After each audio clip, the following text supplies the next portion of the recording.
I want to talk about the death of physical media. Word. Because it's not just... What do you mean by that exactly? I know, but for our dear listeners who are possibly not necessarily...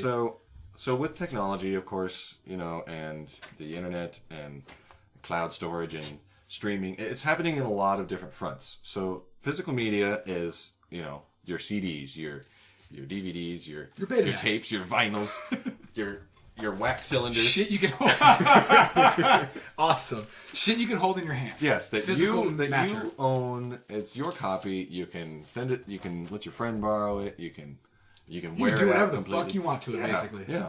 Within reason. Right. So, in many fronts, not in music, in movies, even in video games. And why is that dying? Like, what do you mean dying? Well, convenience.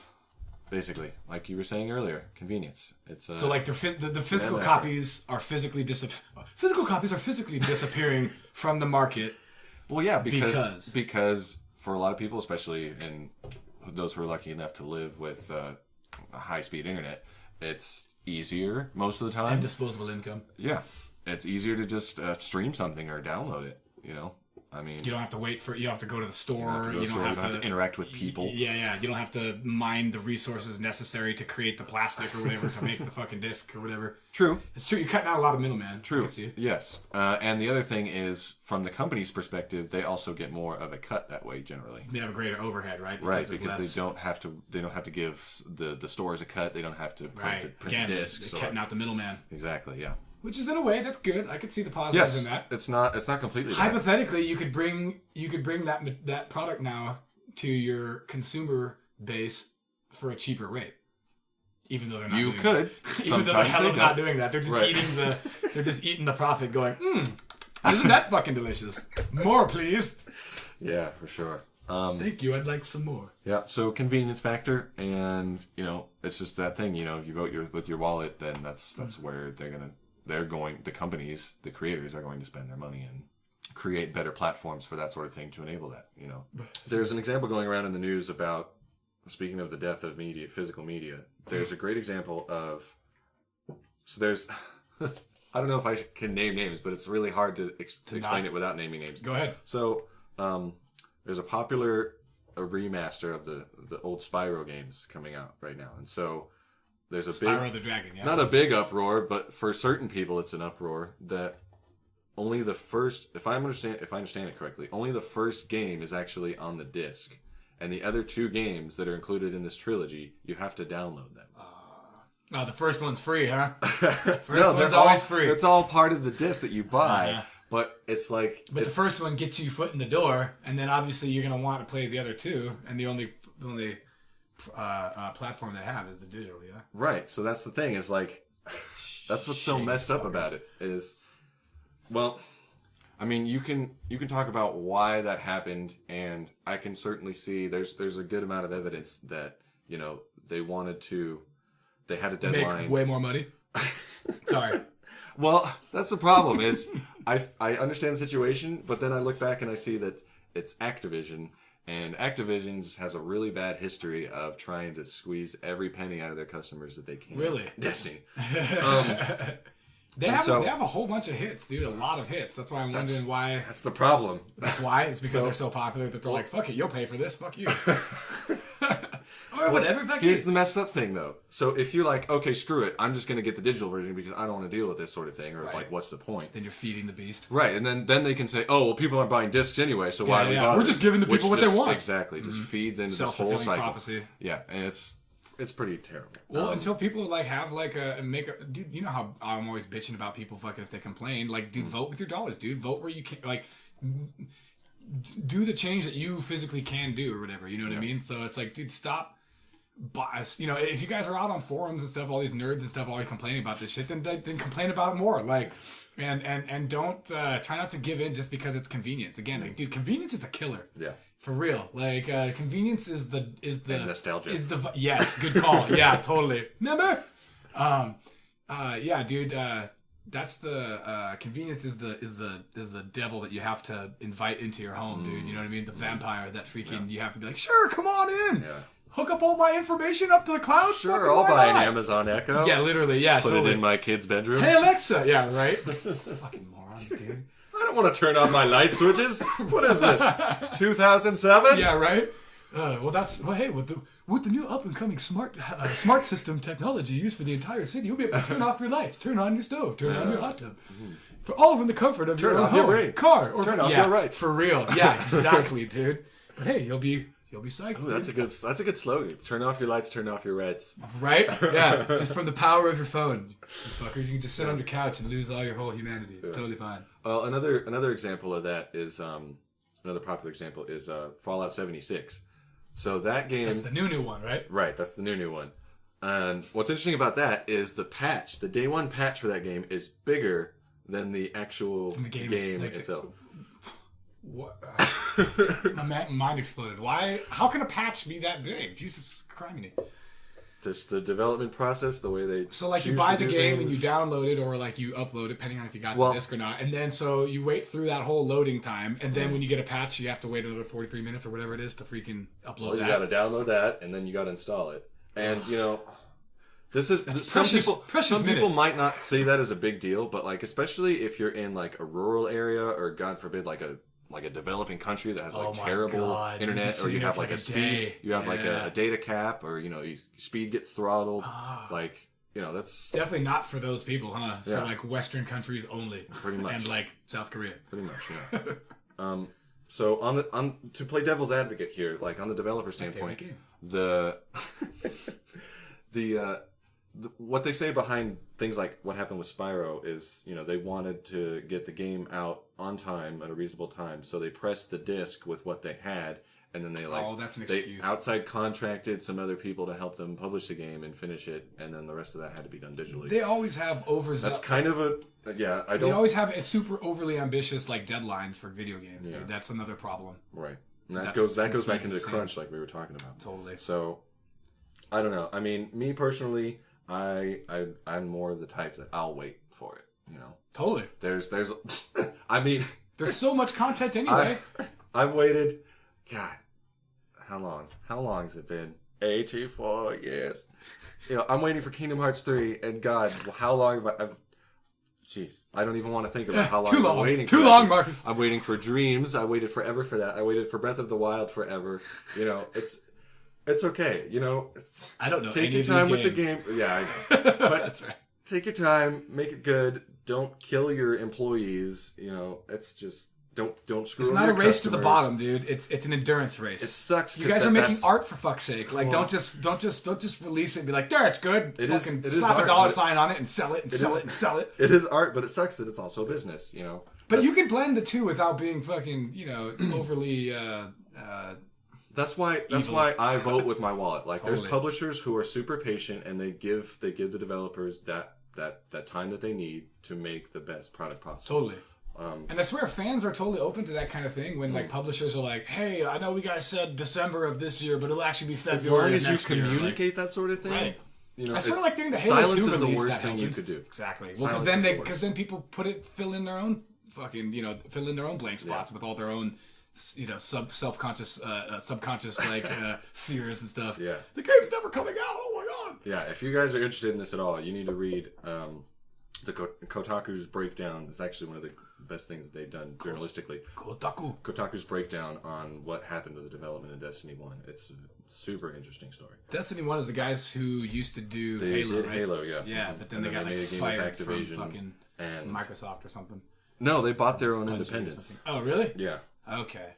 But they must have left because there was probably not good conditions there. Well, you never know. Those kinds of things don't really make it to light. That's until true. Good 30 call. years later. Yeah, when they're giving like the behind the music fucking interviews, and they're all like old and like washed up and like on their back giving the interview, and they're like giant, massive mansion pool and stuff. Well, I mean, would you if you made a massive, successful franchise and like you thought, hey, I kind of want to do something else, and then the guys were like, well, but you're good at this, and we want you to do this. Victim of your own success. Yeah, I mean, would you sit there and yeah, sure, I'll just shit out another one? Nah, good call. I mean, unless it was my destiny. oh, Thank you. I'll be here on that. this guy. Okay, I can't. You remember when Netflix was a DVD delivery service? Yes, that was like a thing. Jeez. It was to send it through the mail, Yeah. again, the middleman, so that you could get your DVDs or whatever and have them for like a couple of days, like the Blockbuster or Hollywood Video. What's a Blockbuster? Remember those? Yeah, right. The video rental stores. That was a thing. So, So wait. but streaming killed the Blockbuster star, is what or the video store, or whatever the fuck that '80s song. That's now translated. did you know, fun fact, that was actually the first music video on MTV? Yeah, it's true, huh? Isn't that funny? That's actually like prophetic if you think about it. You're like. right. Yeah. So anyway, that's the good part of it, but the bad part of it is, well, Very, what very happens? large bad part. Yeah, what happens if your internet cuts out, or you don't happen to live in this place? Now you don't have access to that thing that you purchased. The servers go down because that happens. It costs money to keep up servers. Happens all the time. If there's not enough people doing it, why am I paying for keeping the server up? Cut. Boom. Or like your hard drive gets corrupted, or a million mechanical technical There's a problems. million you could variables have. now too. Yeah. So you don't have a copy. You can't. You have less control. Yeah, and that's the other thing. Like it's not just like movies and video games and things like that. It's actually like software too. In general, a lot of companies, thank you Microsoft, they're not actually giving you a copy of this thing. They're licensing it to you. You're basically renting. That's horseshit. Yes. That's horseshit. Well, hold on. When I say that's horseshit, it's lame if they keep the same conditions. Like, if you're going to rent it to somebody, then fucking A, dude, make it insanely cheaper. Yeah. Make it, like, way more convenient in 100 other different ways, and have, like, a contingency plan to where if you no longer have access to that, you get your money back or whatever. You know what I mean? But I don't see them doing it. I see what you were saying is that they're just seeing that as another way to eat more profit. Yeah. And I don't like that mentality. I don't like that mentality in any industry where profit is literally just the bottom line. You can't expand forever. You have to have some sort of, like, goal or, like, plan. Unless you're one of the big four. Yeah, but how far can you push that, really? You know what I mean? Ask Jeff Bezos, dude. When will... Yeah, good call. Fucking asshole. But I guess this is my point, is where is the breaking point? Because that's what these producers that's what these tech companies and stuff have done, is they've pushed it so far, and because they've gotten zero fucking resistance back, basically, for all intents and purposes, back from the consumer, from us, that they just keep doing it. And so when is the breaking point? When is the economy going to be at a certain level? Because remember, like we were talking about before in our first podcast, which is like, if your economy is good, you can have incompetence fucking top to bottom in your company, and if you have enough money and enough backers, you can afford it. Yeah. People will buy it. Yeah. And so, how long will those perfectly balanced variables last, i.e. the economy and the spending power of the dollar and the consumerism of the people? How long will all those things be fitting so perfectly that these companies can still continue to charge exorbitant fucking fees for their material, the games and shit like that they're giving, especially when they're like having less physical content and their overheads are lower and lower and lower. Yeah. When is it going to be that time when like the average consumer goes, dog, I can't spend $60 on a fucking brand new game that I don't even hold in my fucking hand, by the way. Yeah. Sorry, you can understand how I feel very strongly. We know where Drew stands on opinions. This. Yeah, totally. No, but I like having the physical product. Me too. Dude. That's what I bought the goddamn thing. Yeah. It's, for all intents and purposes, it's mine. Yeah. Now, I mean, I can't go burn it and go sell it. Right. Obviously, there's some things I can't do, but that's understandable. That has to do with what are those laws? Intellectual property. That's the one. Yeah. Thank you. Exactly. Yeah. No, I get that, but I'm with you. I like having the thing in my hands. There's something freedom. about the sensation it's freedom, of unwrapping it's it. Control. It's yours. It's yours. Like you get a piece of it. Yes, dude. You own that for all time now, and you can't not fucking have that now, dude. As long as I have an Xbox, an original Xbox, I can play fucking Knights of the Old Republic or whatever, like in analog form. Here's a good example. You and I both enjoy video games. For those of you who don't, try to explain this to you in a simple way. You can fast forward through this. So you can just skip through this. There was a very popular demo that came out on the PlayStation 4. Ooh, was it the Half-Life demo? No, wait, no, that was PlayStation 4. Sorry, sorry. So there was a very popular demo that came out, and the game got canceled before they actually made it into a full game. But the company just tried to burn every freaking trace of that guy who used to work there who made that game. they the took Star Wars the effect, demo. Yes, they took the demo off the store, so you couldn't actually download it anymore. So like people started selling their hard drives with copies of the demo for like hundreds of dollars. See, that's on what I'm eBay. saying. You're creating a black market like industry from There this. was no way to get this because it wasn't distributed physically. Tell me you don't think that that's not going to happen with like hard copy games and shit that they no longer can get? Well, absolutely that will. Microsoft, not a lot of people know this. Again, I'm going heavy into the game stuff. Microsoft at the beginning of this generation was trying to push all digital, and of course, you had to have a constant internet connection, of course, in order to validate all of your stuff. And people were like, "No, fuck yeah, no. Nobody wants that, dude." No. I mean, well, more and more people are not caring, but yeah, we're getting there. Unfortunately, because the digital age, more and more people are like, so PlayStation won a lot of goodwill because they're their competitor. PlayStation won a lot of goodwill of like, hey, we're still going to support physical games, and PlayStation was the only platform that used to have. Was it like retro? What's that name? Backward compatible game. That was a genius idea, by the way.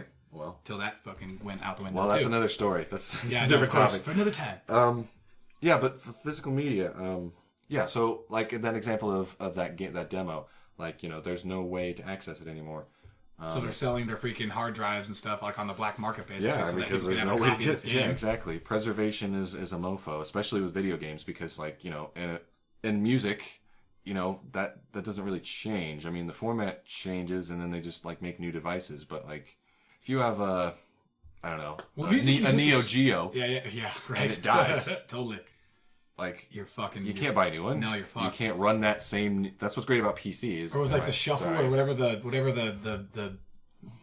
Microsoft version of the iPod was. What was that? Zune. The Zune. Yes. Yeah, I totally had one of those back in the day. I did too. Those are gone. Well, my point is though that like you can carry that forward, but it's hard to carry forward on games because they're designed for that specific platform. Right. So that was my point. Stop making that platform. Totally. You can't play that game anymore. Yep. Unless it's the key that unlocks the lock. Yeah. Yeah. So it's really important, and it makes me sad that it's kind of going away because people are buying into the convenience and everything. And even with movies, I'm going to go on a little mini nerd rant here. Like, so back in the early days of the internet, because they didn't have these high speeds, they had to make files smaller so they could get them to you. So you weren't sitting there forever trying to download a song. Then the quality goes down, right? Right, because the quality goes down because you have to shrink it. That's called compression. Totally.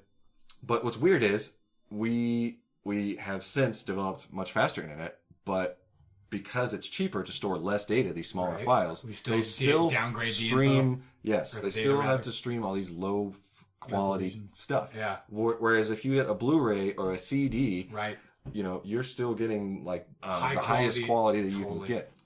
There's that aspect to it too. So it's not only a preservation aspect; it's a quality standpoint too. Totally. And I think ultimately it's a freedom issue. In the sense of like that's why we care about these things. We like to have control, and that goes hand in hand with the making decisions and having freedom thing. I think it's just we just have this overarching need and want for the control of the things that we purchase, because the purchasing power is every consumer's. That's all they care about. And so if you undermine that, then obviously you're going to create a huge problem. With different industries and different like black markety things coming up, which is why I'm not too concerned. Because there's with every new shitty like thing that gets created, there's gonna be somebody who's gonna like think of a way to get around that, and whether that's gonna be legal or not is obviously a whole separate issue. Yeah, that's something we could talk about, but another time. Yeah.